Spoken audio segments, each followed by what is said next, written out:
Hi there, I'm Rebecca and a really warm welcome back to my channel, Created by Rebecca. In this week's video, we are doing 3 more days of my Crafty Kit Company needle felting advent calendar. Let's get started. Please bear with me this week. The cold that I was brewing in last week's video has now arrived, so cheers from the land of honey and lemon for my current festive drink of choice. I also got some effervescent vitamin C on the go as well. My mother would be very proud of me. Last week we got ourselves up to days 5 and 6, which was the one that I had been able to film a video for the Crafty Kit Company on currently on their Facebook page, Craft Your Way to Happiness, and it will soon be on their YouTube and I think their Instagram. Now I am about 2 days behind, so that's 1 kit, and that's purely because I've been unwell. So yeah, I'm not doing badly. I'm quite impressed that I'm keeping up because some of these projects have been quite chunky. Days 7 and 8. Not on a shelf or curled by the fire, but I sparkle and shine, full of holiday desire. With fur and with branches I bring festive cheer, a fuzzy creation that's ever so dear. Days 7 and 8 brought us this lovely festive cat, which is either emerging from the Christmas tree or wearing it, hard to tell. The instructions took us right through making the wire armature, through to applying the sort of brushed out glittery wool. That's the first time I've needle felted with anything that isn't actually wool. So that was interesting.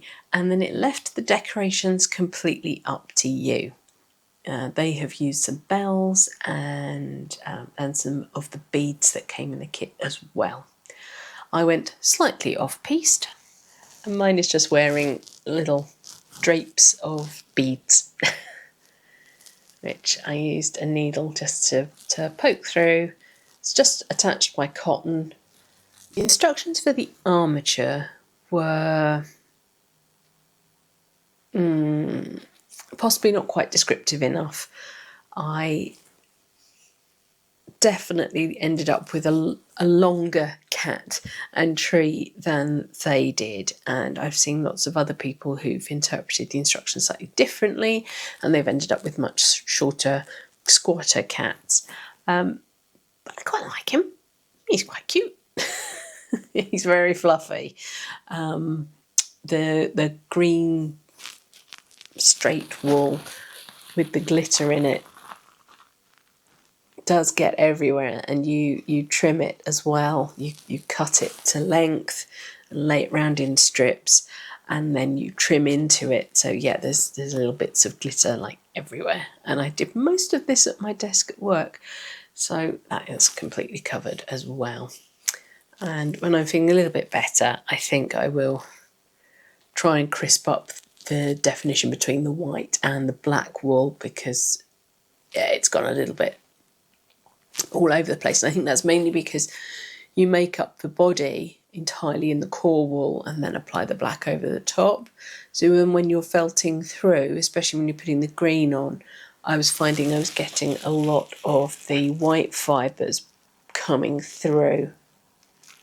I'll find a way of cleaning that up. It might be scissors, or it might even just be a little bit of sellotape just to take some of the white fibres off. We shall see.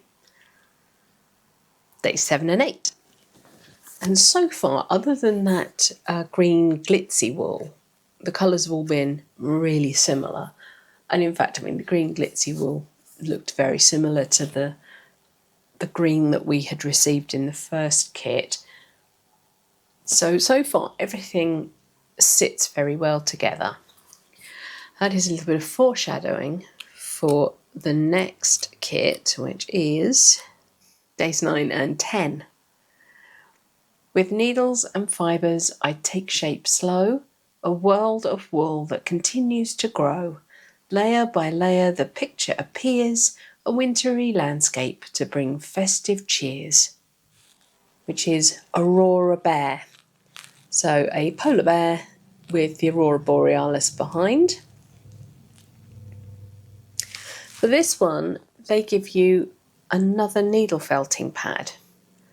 And the idea is it's going to be either a needle felting pincushion or a normal pincushion.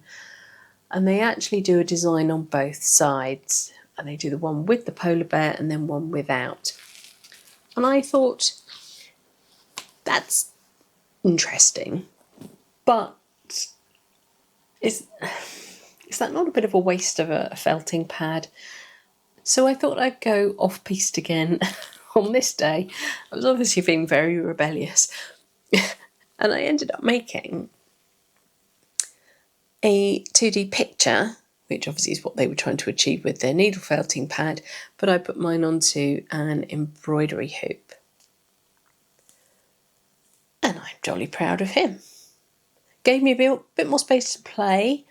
I cut the polar bear out of felt.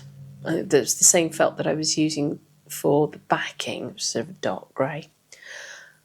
So I cut him out of felt. They give you the template for the polar bear. And then I used it to wrap white wool and build up the texture and then the shading as well onto the bear. And that made it was really hard to get the shape. The shape was quite detailed.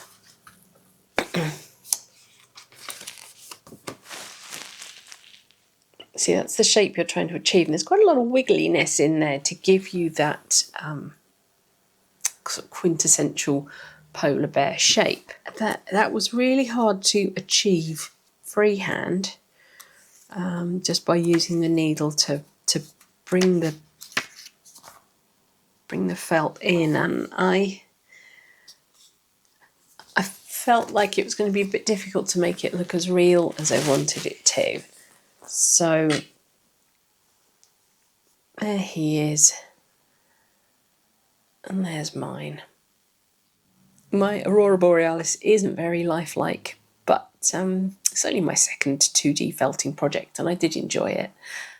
I also tried to pick up the colours of the Aurora in the landscape that he was walking on. Days 11 and 12.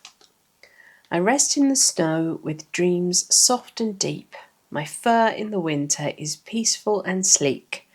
With eyes closed tight, I curl up with care, ready to enjoy a moment so rare. And days 11 and 12 brings us Foxy in the snow. He looks very zen, doesn't he? Again, we were working with roving here to make his tail. So they teach you how to make the fox tail. And that's the only bit of armature we're using. The rest is fully felted. But they take you through his face and everything. There's they gave some snowballs to rest on his tail. But I decided I liked him just as he was. And there he is.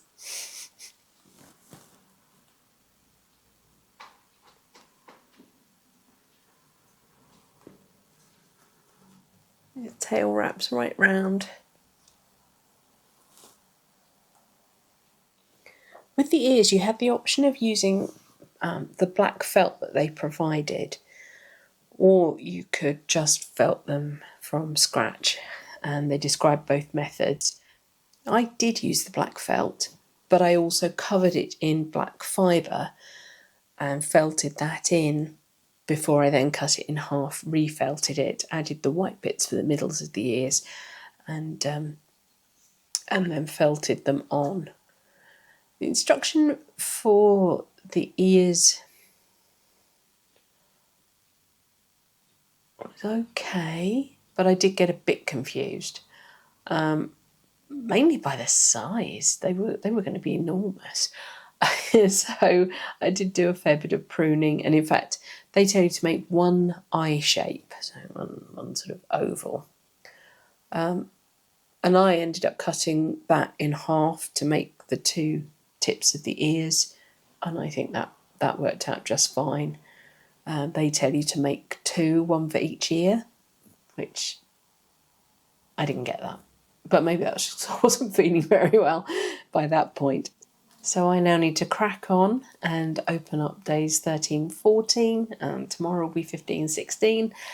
And gosh, we're really making headway on this calendar.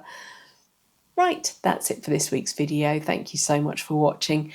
Please do check out the rest of the playlist for this advent calendar unboxing.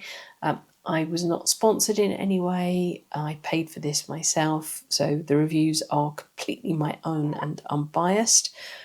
But I will keep posting videos into that